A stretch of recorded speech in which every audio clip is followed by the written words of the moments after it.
bienvenue à ce tutoriel. Aujourd'hui, on va parler de cerveau relais.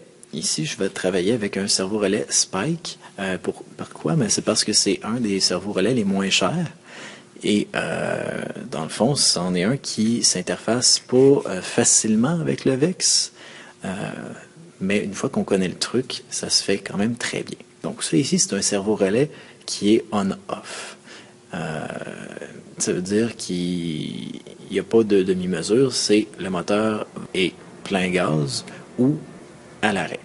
Et lui, sa particularité, c'est qu'il peut donner le courant dans les deux sens. Donc, il peut inverser la polarité du courant, ce qui fait que le moteur peut aller plein gaz d'un sens et plein gaz de l'autre sens. Donc, ça, c'est très pratique. Maintenant, ici, vous pouvez remarquer, bon, j'ai un petit peu beaucoup de fils. Essentiellement, ça ici, c'est mon positif de batterie, mon négatif de batterie, et mes deux bornes de moteur sont ici. Donc, la borne rouge, la borne noire. Donc, comment brancher ça là-dessus? Ici, on a 4 bornes. On a M-, M+, GND pour ground, et ici, c'est marqué 12 volts. Donc, si je le branche, ça veut dire que mon positif, mon rouge de moteur, je le mets sur M+. Mon négatif, mon noir de moteur, je le mets sur M-. Mon négatif de moteur, je le mets sur ground. Et mon positif, je le mets sur 12 volts. Donc là, ici, on voit qu'il y a une lumière qui vient d'allumer. Ça, c'est la lumière orangée, si on peut dire. La lumière orangée, ça veut dire que le cerveau relais est sous tension. Donc, je vous ai dit qu'il fallait toujours fermer l'interrupteur maître quand on fait des branchements. Ici, je me suis fourvoyé un petit peu. J'aurais très bien pu m'électrocuter. Faites pas ça à la maison. Faites-le vraiment pas. Par la suite, ce que j'ai à faire, c'est de l'interfacer avec le VEX. Donc, pour le brancher avec le VEX, on va utiliser, étant donné que c'est un cerveau relais digital, les ports analogue digital ici. Donc, pour faire ça,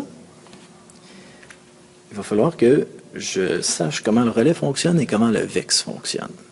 Le VEX a ses 3 ports, les 3 fils, noir, rouge et blanc. Le noir, c'est le ground, la mise à terre. C'est dans le fond le retour de courant. Le rouge envoie du 5 volts constant. Et le blanc, c'est un signal. Sur les moteurs, ça envoie quelle force de signal il devra envoyer. Et dans le analogue digital, pour un signal digital, ça envoie si c'est on ou si c'est off. Donc ici, dans l'interface VEX, c'est comme ça que ça fonctionne. C'est le blanc qui est important, le rouge sert à pas grand-chose, et le noir sert à retourner, dans le fond, le courant, fermer la boucle pour le circuit électrique. Maintenant, comment fonctionne le cerveau relais? Le cerveau relais fonctionne, dans le fond, le noir, c'est la mise à terre. La mise à terre, ça permet de boucler la boucle aussi. Donc le noir va se brancher dans n'importe quel digital noir. Donc, le noir est tout le temps à l'extérieur. Je branche, par exemple, ici, dans le port 11.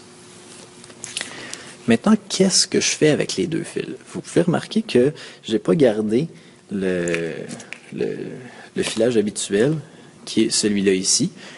Dans le fond, le terminal avec les trois petites pins. J'ai, dans le fond, défait ça pour obtenir mes petites pins séparées. La raison pour laquelle je fais ça, c'est que je vais venir brancher le blanc où le blanc doit être branché, donc complètement à l'intérieur, mais le rouge aussi. Mais le rouge, je ne le brancherai pas dans le même trou que le blanc. Donc, ici, par exemple, je décide que je branche mon rouge dans le port 11, en fait le blanc dans le port 11, et le rouge, disons, dans le port 13. Donc, ce que ça veut dire, c'est qu'en programmation, quand mon port 11 va être à on, mon moteur va rouler dans un sens. Quand mon port 13 va être à on, le moteur va rouler dans l'autre sens. Donc, c'est comme ça que ça s'interface. Et la programmation, je vous montre ça maintenant. Donc, comment est-ce qu'on fait pour interfacer ce cerveau relais-là, faire qu'il communique avec l'interface VEX, puis que ça fonctionne comme il faut? Le secret ici, c'est que c'est un cerveau relais qui est digital. Donc, la manière intelligente de le faire fonctionner, c'est pas avec, dans le fond, un des joysticks à l'avant, mais avec un des boutons à l'arrière de la manette. Donc, les boutons, dans le fond, quand tu les pèses, ça renvoie des valeurs fixes, soit 0 quand tu pèses un bouton, 127 quand tu pèses aucun bouton, et 255 quand tu pèses le deuxième bouton. Donc, ici, j'ai trois valeurs possibles que ça peut me rapporter. Ici sont entre 0 et 255, donc je vais utiliser un unsigned char comme variable, et c'est ch5, le nom de ma variable. Donc ici, j'ai défini par rxInput que, dans le fond, la variable ch5 est associée, dans le fond, à mes pitons du canal numéro 5. Donc ici, il y a un nom assez logique pour la variable. Maintenant, le cerveau relais en tant que tel, on va le considérer comme un digital output parce que dans le fond, c'est un signal que l'interface envoie vers le relais. Puis, c'est pas un signal qui est gradué. C'est un signal qui est 0 ou 1. Donc, on va le considérer comme un digital output. Donc, ici, encore une fois, on a du conditionnel. Si